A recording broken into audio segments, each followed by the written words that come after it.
Chaque matin, vous ouvrez les yeux, vous poursuivez votre journée, vous laissez défiler vos pensées, vous ressentez des émotions, et tout cela vous semble naturel, presque mécanique.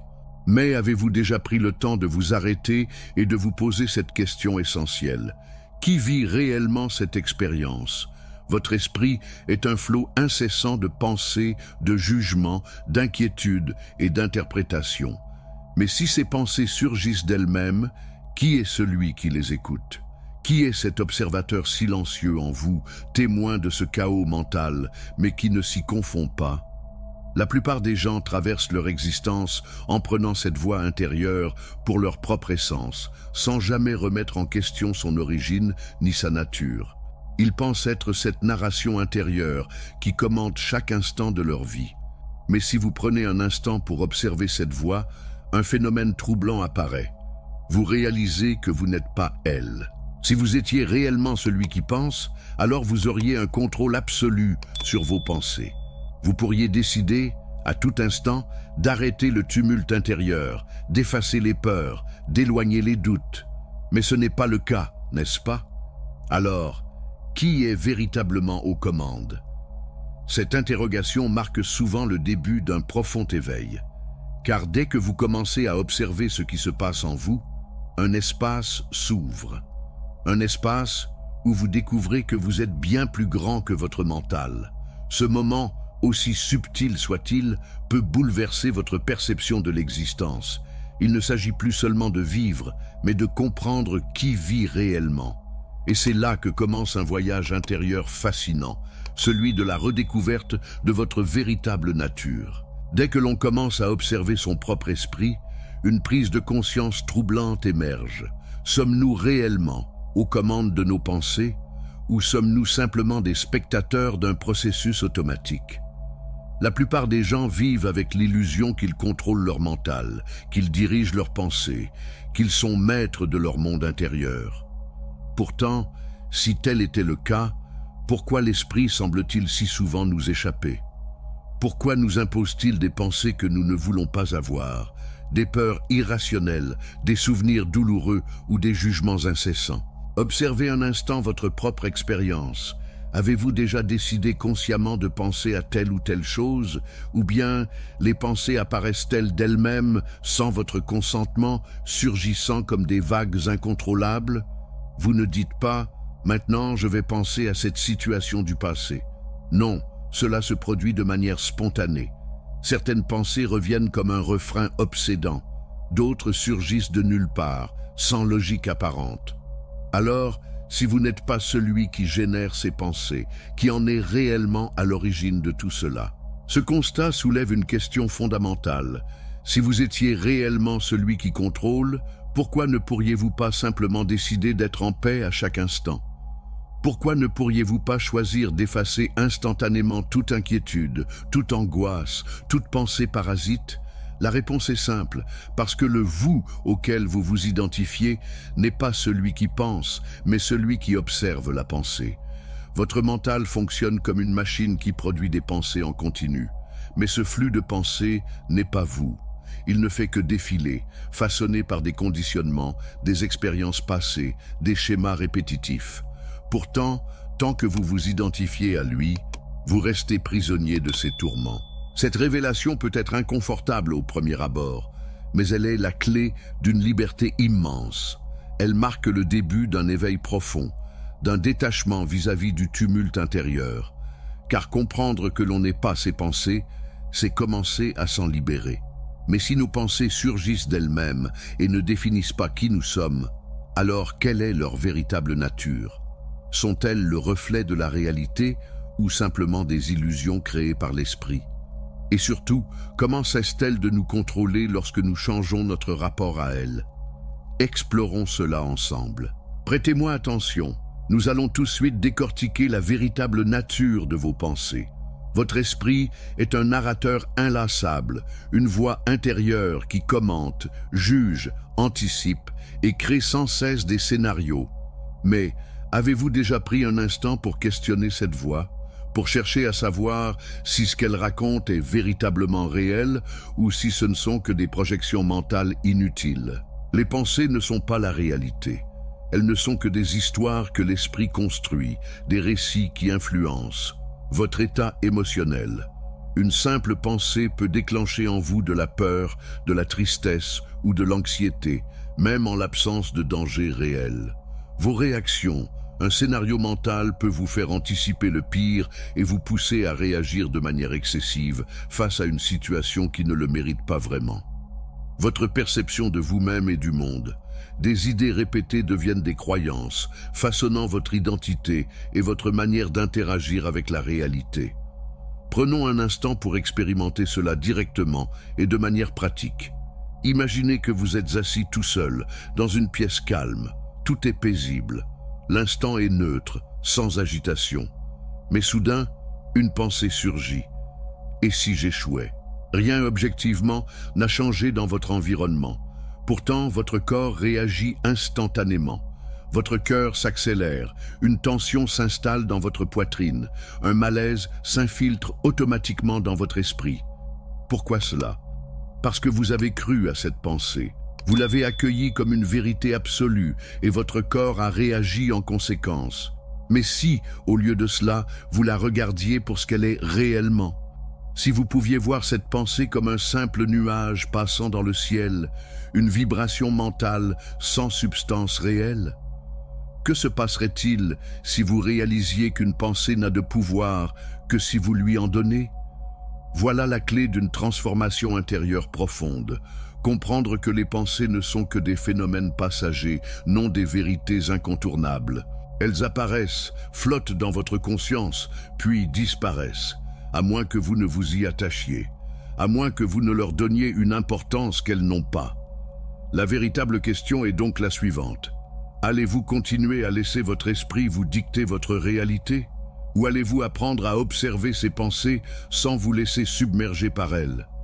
Si les pensées peuvent être observées et ne nous définissent pas, alors pourquoi continuons-nous à nous y identifier?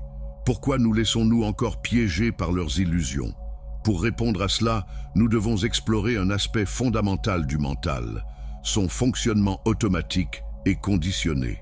Mes chers frères et sœurs, votre esprit est un piège invisible d'une grande envergure. Si vous voulez comprendre la profondeur de mes déclarations, suivez-moi attentivement. Pourquoi la souffrance persiste-t-elle dans nos vies, même lorsque tout semble aller objectivement bien? Parce que nous ne souffrons pas tant de la réalité elle-même, mais plutôt de l'histoire que notre esprit raconte à son sujet. Votre mental est un conteur infatigable. Il ne se contente pas seulement d'enregistrer ce qui se passe autour de vous. Il interprète, il anticipe, il dramatise. Il projette des scénarios souvent erronés, basés sur des expériences passées, des peurs enfouies et des conditionnements. Prenons un exemple simple. Un étranger vous regarde fixement dans la rue. Aussitôt, votre esprit s'active, s'auto-questionne et produit des réponses fictives, infondées, telles que « il me trouve étrange ». Peut-être que j'ai fait quelque chose de mal. Peut-être que je ne suis pas assez bien. Une vague d'émotions négatives surgit. Gêne, malaise, peur du jugement. Mais en réalité, cet étranger ne pensait peut-être même pas à vous. Peut-être était-il plongé dans ses propres pensées, absorbé par un problème personnel, ou tout simplement en train de fixer un point dans le vide où vous n'apparaissiez même pas. Pourtant, votre esprit a fabriqué une histoire, et parce que vous y avez cru, vous en avez ressenti les effets comme s'ils étaient réels. Mes chers amis, comprenez que votre esprit est un protecteur qui sème l'illusion. Le paradoxe, c'est que votre mental ne cherche pas à vous nuire. Il fonctionne comme un ami surprotecteur, essayant de vous préparer à tous les dangers possibles. Il veut vous éviter l'échec, la honte, la douleur, mais en réalité, il vous plonge souvent dans un état de peur constante en vous faisant anticiper des problèmes qui n'existent même pas. Chaque jour, nous sommes pris dans ce cycle. Une pensée surgit, souvent fondée sur une peur. Nous y croyons sans la remettre en question. Nos émotions réagissent en conséquence. Nous prenons des décisions basées sur cette illusion. Et plus nous nous identifions à ces récits intérieurs, plus nous nous enfermons dans un cercle de souffrance inutile, croyant que nous sommes à la merci de nos pensées et de nos émotions.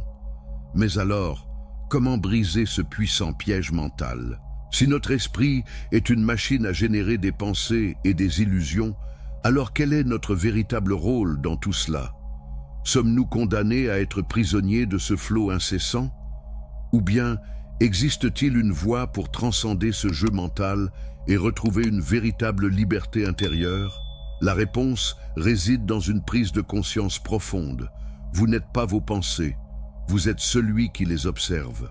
Comment se libérer de cette prison mentale dans laquelle nous sommes enfermés depuis tant d'années? Comment cesser d'être manipulés par cette voix intérieure qui nous fait croire que nous sommes nos pensées? La première étape est une prise de conscience radicale. Prendre conscience que vous n'êtes pas vos pensées, vous n'êtes pas vos émotions, vous n'êtes pas cette voix qui parle de manière négative en vous. Vous êtes celui qui observe ses pensées, celui qui en est témoin sans y identifier. Prenez un instant pour expérimenter cela. Imaginez que vous êtes assis dans le silence. Une pensée surgit. Je ne suis pas assez bon. D'habitude, vous auriez cru cette pensée et ressenti une vague d'émotions négatives. Mais cette fois, vous l'observez simplement, sans y réagir. Vous réalisez qu'elle n'est qu'un bruit mental, une construction automatique de votre esprit, et que vous avez le choix de ne pas la suivre. En ce moment précis, vous accédez à un pouvoir immense, le pouvoir d'ignorer les pensées négatives, le pouvoir de ne plus croire aux récits qui vous limitent, le pouvoir de revenir au présent, là où la vie se déroule réellement. Votre esprit vous a enfermé pendant des années dans une illusion où chaque pensée semblait être une vérité absolue. Mais en adoptant cette posture d'observateur, vous créez un espace de liberté intérieure. Vous cessez d'être piégé par le flot des pensées et vous commencez à voir au-delà du mental. Mais attention, l'illusion ne disparaît pas en un seul jour. Votre esprit fonctionne en mode automatique depuis des années. Les pensées continueront d'apparaître de temps en temps. Elles tenteront encore de vous séduire, de vous tirer dans leur filet. Elles essaieront de vous faire oublier que vous êtes bien plus grand qu'elles. C'est pourquoi se libérer de l'identification au mental est une pratique quotidienne. Ce n'est pas une révélation soudaine qui vous transforme d'un instant à l'autre, mais un entraînement constant à ne plus croire aveuglément aux pensées. Chaque fois qu'une pensée surgit, demandez-vous, est-ce que cette pensée est réellement moi, ou est-ce simplement une voix qui parle en moi? Et en restant fidèle à cette posture d'observation, vous découvrez ce qu'est la véritable paix intérieure, un état où vous n'êtes plus esclave de votre mental, mais libre d'exister pleinement, en conscience. Mais alors, si nous ne sommes pas nos pensées ni nos émotions, qui sommes-nous réellement? Derrière ce flux incessant de pensées, derrière cette illusion mentale, se cache une réalité plus profonde, un espace de conscience pure qui ne dépend d'aucune construction de l'esprit. Explorons ensemble cette vérité qui va transformer radicalement notre perception de nous-mêmes. Beaucoup pensent que la pleine conscience est un état fixe à atteindre, un sommet où l'on parvient enfin à la paix intérieure. Mais en réalité, ce n'est pas une destination. C'est une pratique, une vigilance constante, une manière d'exister dans le monde en étant pleinement présent à soi-même. La transformation profonde survient lorsque vous commencez à observer vos pensées en temps réel et que vous cessez de vous y identifier aveuglément. À ce moment-là, quelque chose de fondamental change en vous. Vous ne réagissez plus automatiquement aux émotions qui surgissent. Vous ne vous laissez plus submerger par la peur, le doute ou la colère. Vous ne vous perdez plus dans les récits mentaux qui vous enferment dans des illusions. Vous devenez un témoin lucide de ce qui se passe en vous. Prenons un exemple. Imaginez que vous êtes assis tranquillement, plongé dans le silence. Soudain, une pensée apparaît. Et si je n'y arrivais pas? D'habitude, cette simple phrase suffirait à déclencher une réaction en chaîne, tension dans le corps, angoisse, souvenir d'échecs passés. Mais au lieu de cela, cette fois-ci, vous prenez conscience de la pensée sans vous y accrocher. Vous l'observez comme un nuage traversant le ciel, sans lui donner aucune importance. À cet instant précis, vous goûtez à une liberté intérieure immense. Vous comprenez que si vos pensées ne sont que des schémas, si vos émotions ne sont qu'une énergie qui circule en vous, alors qui êtes-vous réellement? Vous êtes la conscience qui observe tout cela. Cette présence intérieure, ce témoin silencieux, c'est votre véritable nature. Elle ne se laisse pas emporter par les vagues de l'esprit, elle ne se fond pas dans les illusions. Elle voit, elle comprend, elle est. Lorsque vous réalisez cette vérité, votre relation avec la vie change radicalement. Vous cessez d'être une marionnette manipulée par vos pensées et émotions. Vous ne vous sentez plus esclave des jugements des autres ou des circonstances extérieures. Vous ne luttez plus désespérément contre votre mental. Vous en sortez simplement. Vous devenez l'observateur tranquille de l'existence, avançant avec une profonde sérénité, en accord avec ce qui est. Et c'est là que la véritable liberté commence, lorsque vous cessez de vous identifier à l'histoire que votre esprit raconte et que vous vous reconnectez à la conscience pure qui est en vous. Lorsque vous prenez conscience que vous n'êtes ni vos pensées, ni vos émotions, mais l'observateur silencieux derrière elles, un basculement profond s'opère en vous. Vous accédez à un espace de clarté où rien ne peut plus vous troubler, car vous comprenez enfin que tout ce qui se joue dans votre mental n'est qu'un mouvement passager et non une réalité absolue. Les pensées continueront d'apparaître, mais vous ne leur donnerez plus le pouvoir de vous perturber. Les émotions surgiront, mais vous ne vous laisserez plus submerger. Les défis de la vie se présenteront, mais vous ne vous perdrez plus dans l'angoisse et la confusion. À partir de ce moment, vous devenez libre, non pas en tentant de contrôler votre mental, non pas en cherchant à fuir vos émotions, mais en ne vous identifiant plus à elles. Votre esprit vous a piégé depuis toujours, vous faisant croire que votre bonheur dépendait de la résolution d'un problème, de l'atteinte d'un objectif ou de la validation extérieure. Mais en réalité, le seul obstacle à votre sérénité, c'est l'identification à ce flot incessant de pensées. Voyez votre esprit comme un écran où un film est projeté. Tant que vous êtes captivé par l'histoire, vous en ressentez toutes les émotions, la peur, l'attente, la frustration, la joie. Mais à l'instant où vous réalisez que vous n'êtes pas le film, mais l'écran sur lequel il se joue, tout change. Vous prenez du recul et vous voyez les pensées comme de simples nuages passant dans le ciel, sans chercher à les retenir ni à les chasser. C'est ici que se trouve la véritable paix intérieure. Ce n'est pas une paix artificielle où plus rien ne vous atteint, mais une liberté absolue où vous cessez d'être l'esclave de vos pensées et de vos émotions. Vous accueillez la vie telle qu'elle est, sans résistance ni attachement. Aujourd'hui, une porte s'ouvre devant vous. Vous pouvez continuer à vivre prisonnier de vos récits intérieurs, en vous identifiant à chaque pensée et en réagissant à chaque émotion. Ou vous pouvez choisir l'éveil, la prise de conscience que tout ce qui se passe dans votre mental n'est qu'un jeu d'ombre et que votre essence véritable est bien plus vaste, bien plus profonde que tout ce que votre esprit peut concevoir. La question est simple. Êtes-vous prêt à vous libérer? Si oui, alors cessez de lutter contre votre esprit et commencez à l'observer sans vous y attacher. Car la véritable sagesse ne réside pas dans le contrôle du mental, mais dans la reconnaissance de votre nature véritable, libre et illimitée. Là où l'esprit s'agite, vous êtes la paix. Là où les pensées passent, vous êtes immobile. Là où les émotions s'élèvent et retombent, vous êtes l'éternité. Maintenant, que choisissez-vous? Dites-moi dans la section des commentaires. Merci pour votre attention et à bientôt pour une nouvelle vidéo.